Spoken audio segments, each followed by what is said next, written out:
piacere di essere con Marco Pinat dell'omonima azienda di Savoriano.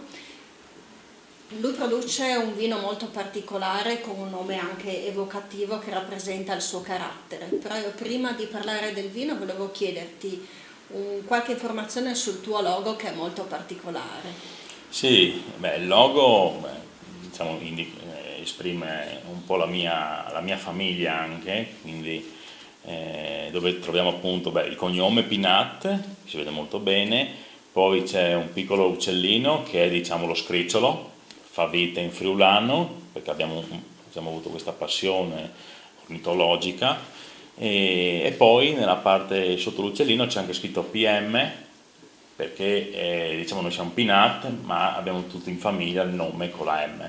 Mirella, mia mamma, Malvina è mia sorella e Marco sono io e mio papà Maurizio. E quindi io ho unito un po' queste cose, ecco. Mio papà poi faceva il fabbro e quindi mio papà tutte le sue attrezzature, ma che cosa faceva, le firmava con PM. Ecco, questa è la caratteristica. Questa è la storia Sì, la del storia, logo. MP. Invece adesso passiamo ad Ogni Costa, che è il tuo vino di punta e rappresenta anche il tuo carattere, perché sei uno che deve fare le cose a ogni costa, alla friulana. Sì, diciamo che Ogni Costa è nato per la passione diciamo delle uve di collina, e dove in collina avevamo solamente alcune varietà, abbiamo alcune varietà come il Verduzzo, il Toccai, il Piccoli.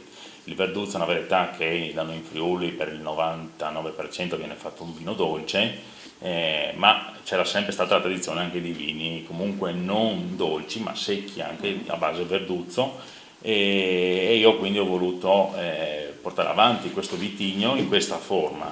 Il nome, che poi ovviamente questa idea non è stata molto portata avanti in aiuto a me, diciamo, dai vari produttori oppure anche da semplicemente appassionati settori, perché il Verduzzo comunque è un vino abbastanza difficile, tannico, duro, quindi diciamo da farlo secco c'è una certa difficoltà.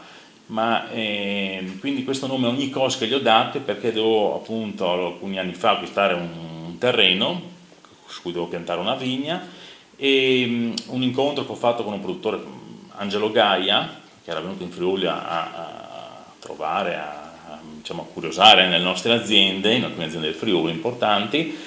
Parlando con lui dicevo: ma guarda, io in questo periodo ho un po' di difficoltà ad acquistare un terreno, cosa faccio, no? Ma mi ha detto: se lei gli interessa deve acquistarlo ad ogni costo. E allora il nome l'ho riportato un po' in friulano, comunque no, a ogni costo, e quindi ho fatto questo, l'ho acquistato il terreno e ho fatto questo vino ad ogni costo, ecco, ho unito le due cose. E questo è stato il connubio. Grazie per averci coinvolto nella tua storia e averci parlato della tua famiglia. Speriamo di rivederci presto in azienda d'età e di poter degustare questi vini. Ringraziamo Marco Pinat. Grazie a voi.